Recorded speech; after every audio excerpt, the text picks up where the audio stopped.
Bonjour et bienvenue. J'espère que cette histoire vous plaira. N'oubliez pas de vous abonner et d'activer les notifications.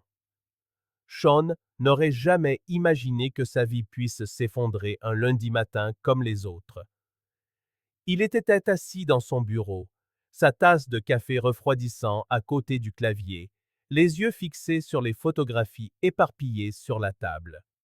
10 jours, à peine 10 jours, avaient suffi à un inconnu pour démanteler complètement l'illusion de bonheur dans laquelle il pensait vivre. La lumière du matin filtrait par la fenêtre, illuminant chaque détail de ces images. Sa femme, Victoria, main dans la main avec un autre homme, entrant dans un appartement inconnu. Victoria en sortant, les cheveux visiblement différents, coiffés à la hâte. Victoria et Adam s'embrassant à travers une fenêtre mal fermée, comme si le monde autour d'eux n'existait pas. Sean avait 29 ans et travaillait comme ingénieur logiciel dans une start-up en pleine croissance. C'était le genre d'homme qui suivait toujours les règles. Il avait étudié assidûment à l'université, bâti une carrière solide, épousé la femme qu'il aimait et s'efforçait d'être un bon mari. Victoria, 28 ans, était graphiste indépendante. Ils s'étaient rencontrés lors d'un projet de groupe en dernière année d'université, et ce qui avait commencé comme une collaboration académique s'était rapidement transformé en quelque chose de plus. Elle était créative, drôle, et possédait une légèreté face à la vie qui contrastait parfaitement avec la nature plus analytique de son mari. 3 ans après le début de leur relation, ils s'étaient mariés lors d'une cérémonie simple dans le jardin de la maison de ses parents. La vie semblait se dérouler exactement comme prévu. Environ un an plus tôt, ils avaient décidé de s'inscrire ensemble dans une salle de sport près de chez eux. L'idée était de passer plus de temps ensemble et de garder la forme, une chose qu'ils avaient tous deux négligée. Au début, cela fonctionnait bien. Ils y allaient 2 ou 3 fois par semaine, s'entraînaient côte à côte et riaient des difficultés de l'un et de l'autre. Mais à mesure que les projets de Sean devenaient plus complexes et les délais plus serrés, ils ne parvenaient à y aller qu'1 ou 2 fois par semaine. Victoria, en revanche, avait maintenu sa routine. Elle y allait 6 fois par semaine, rentrant toujours joyeuse, parlant de ses entraînements, des résultats qu'elle obtenait et finalement d'un coach personnel nommé Adam, qui lui donnait sans cesse des conseils gratuits.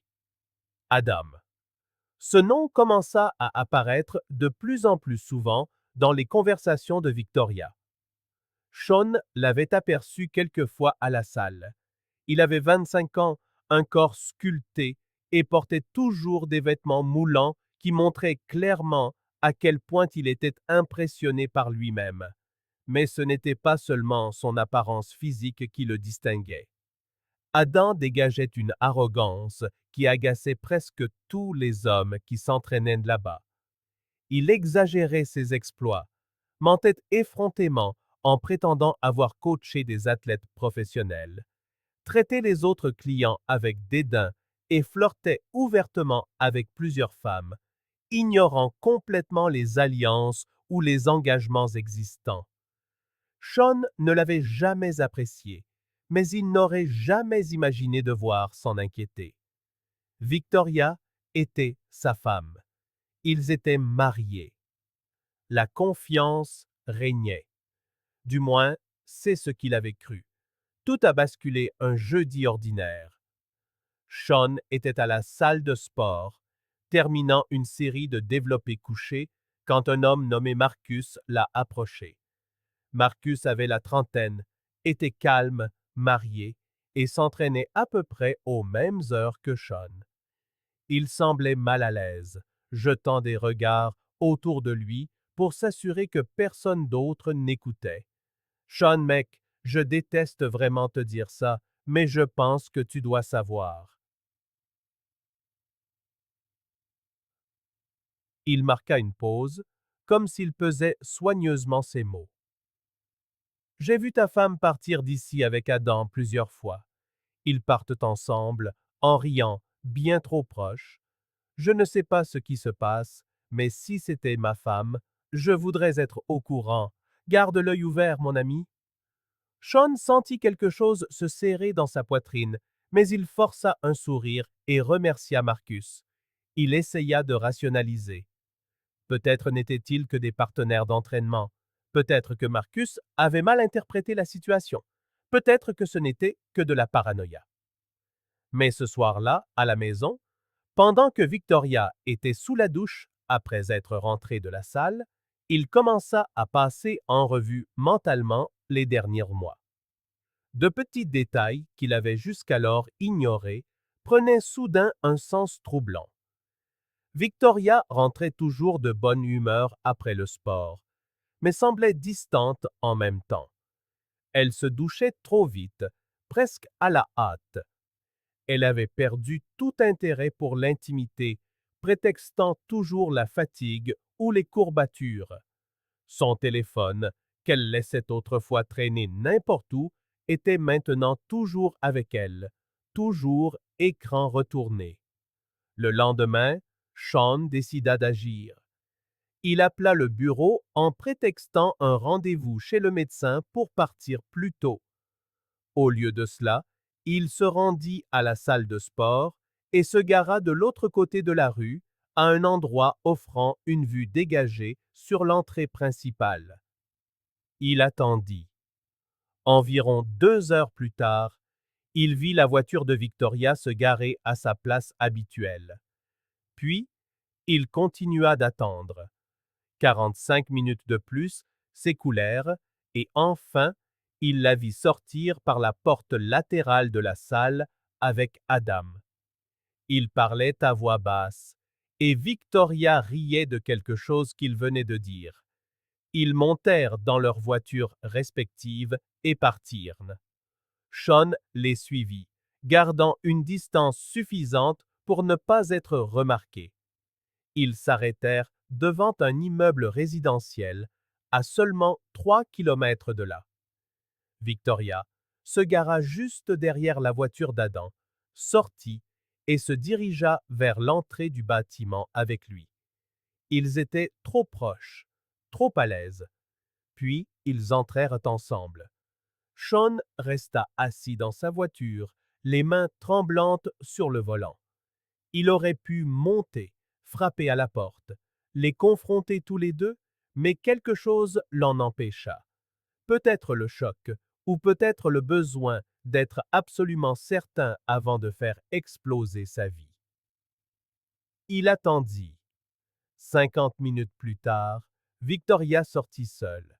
Ses cheveux étaient différents, clairement mouillés et séchés à la hâte. Elle monta dans sa voiture et partit probablement directement à la maison, où elle ferait semblant de rentrer d'un entraînement normal. Sean resta assis quelques minutes de plus, digérant ce qu'il venait de voir. Puis, il sortit son téléphone et chercha des détectives privés dans la région.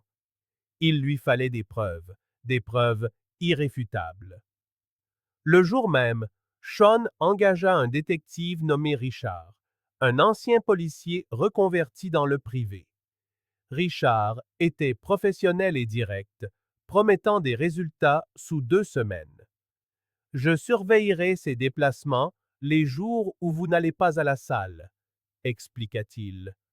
S'il se passe quelque chose, je le découvrirai et je documenterai tout.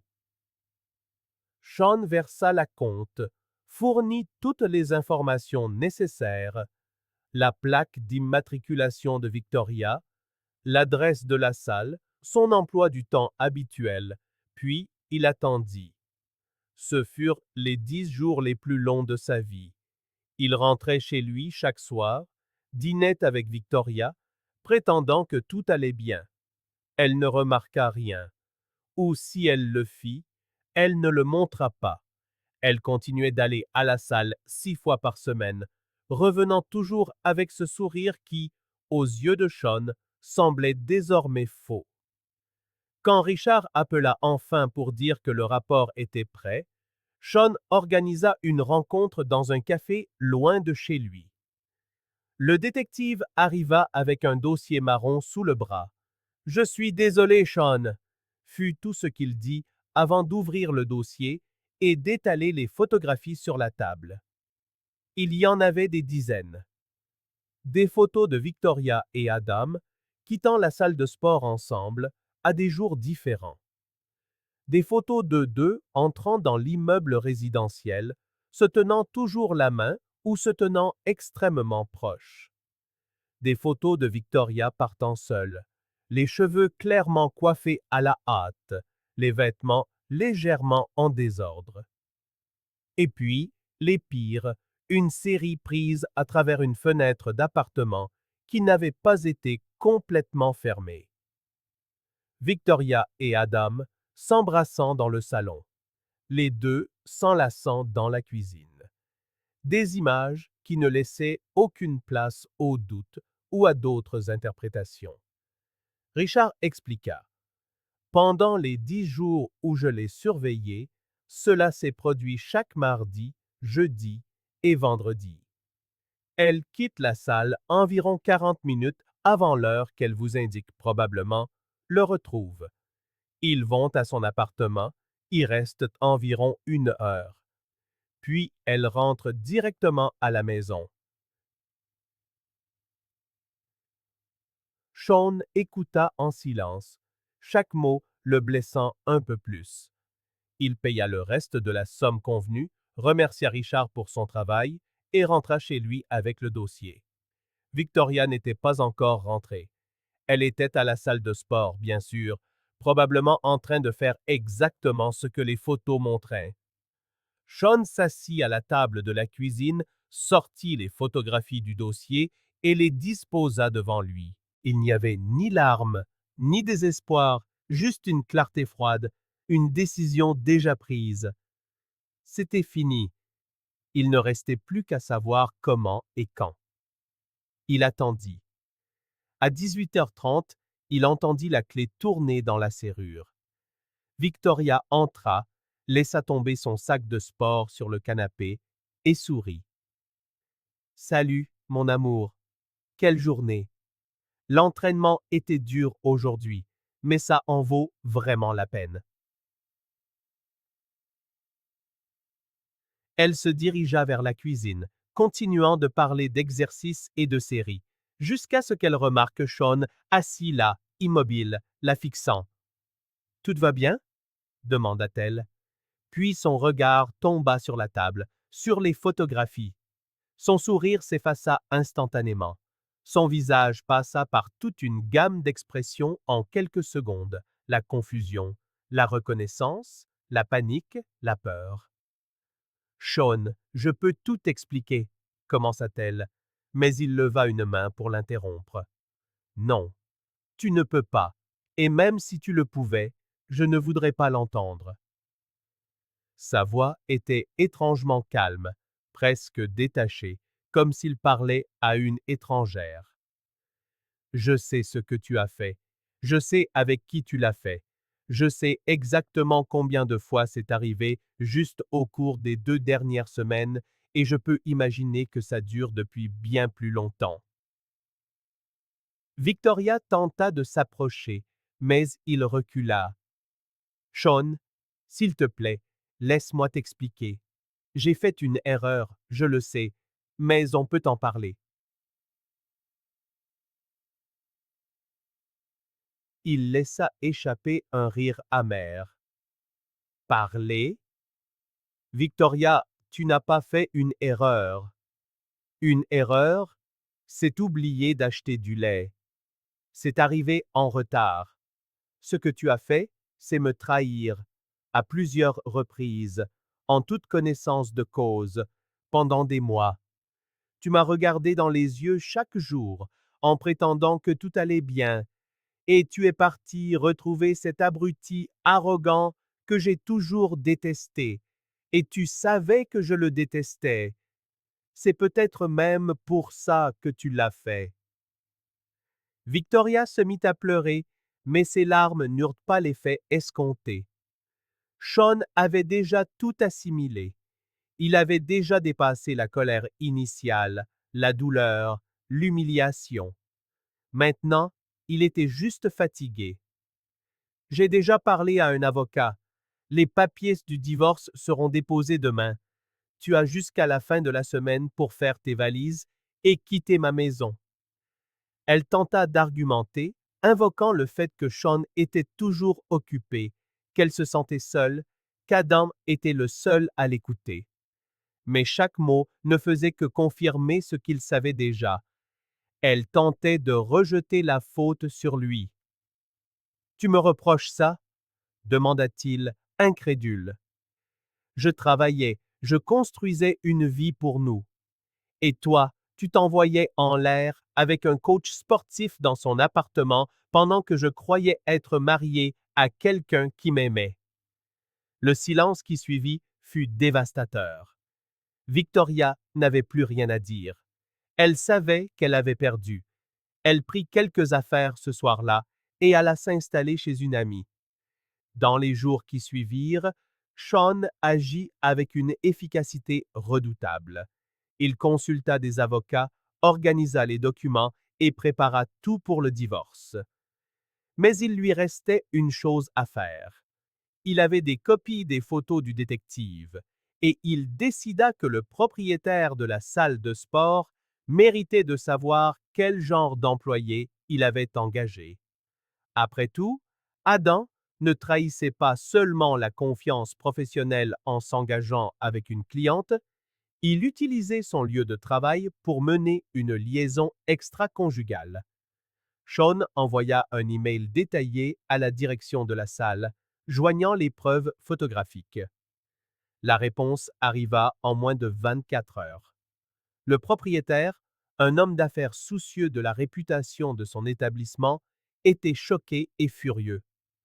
Adam fut renvoyé sur le champ. La nouvelle se répandit rapidement parmi les habitués.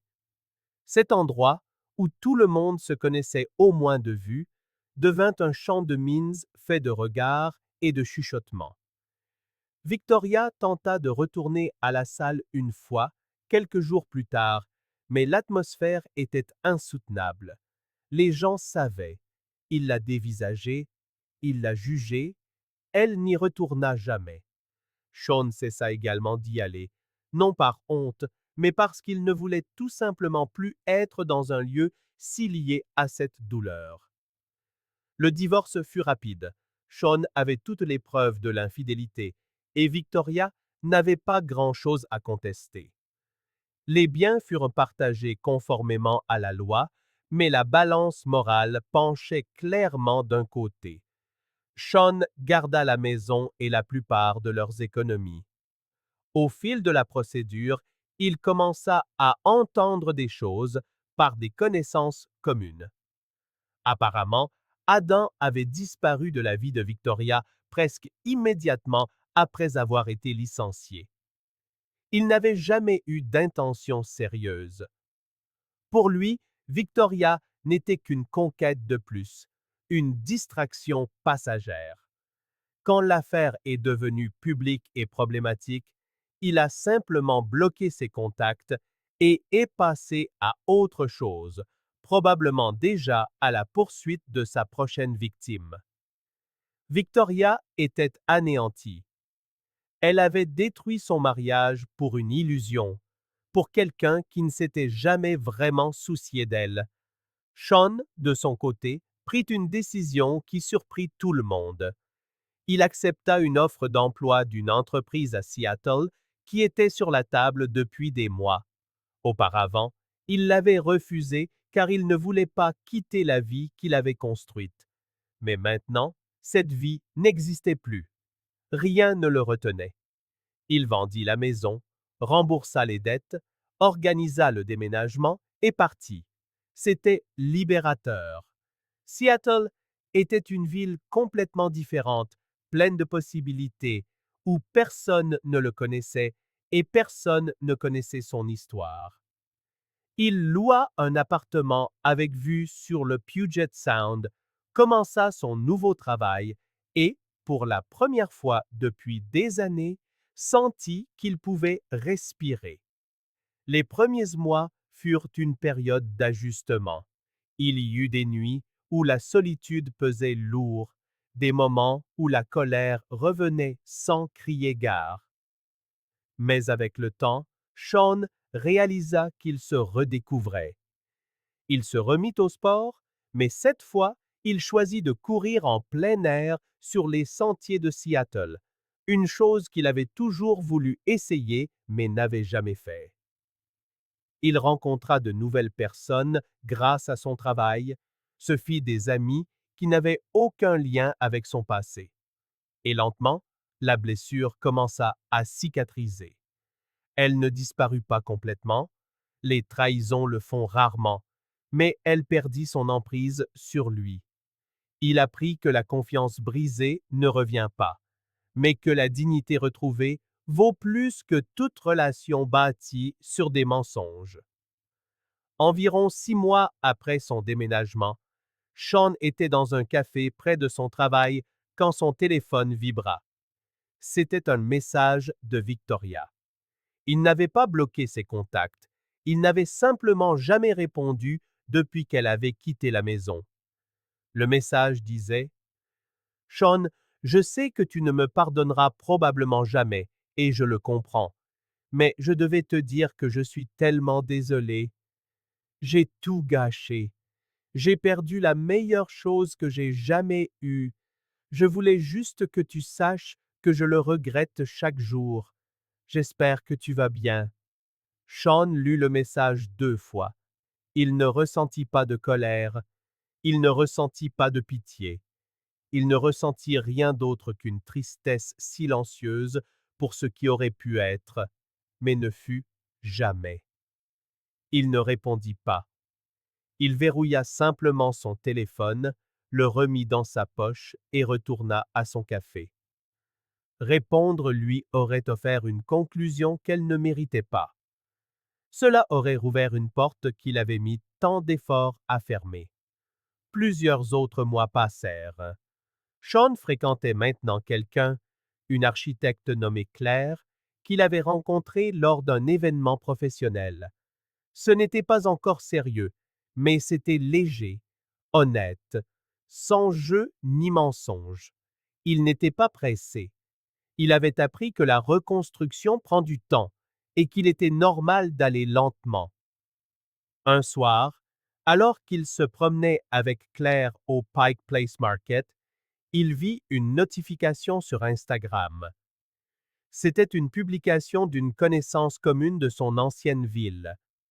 La photo montrait un événement local et en arrière-plan, presque méconnaissable, se trouvait Victoria. Elle avait l'air fatiguée, vieillie, avec une expression lointaine. Sean y jeta un coup d'œil, puis ferma l'application.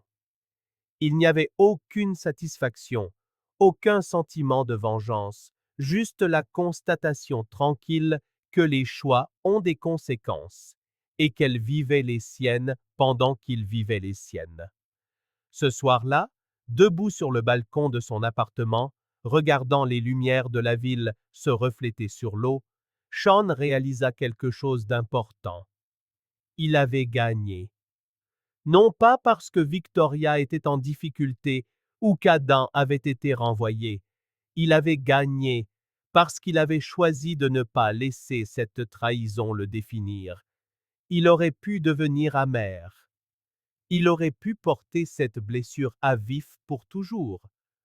Mais au lieu de cela, il avait choisi de recommencer.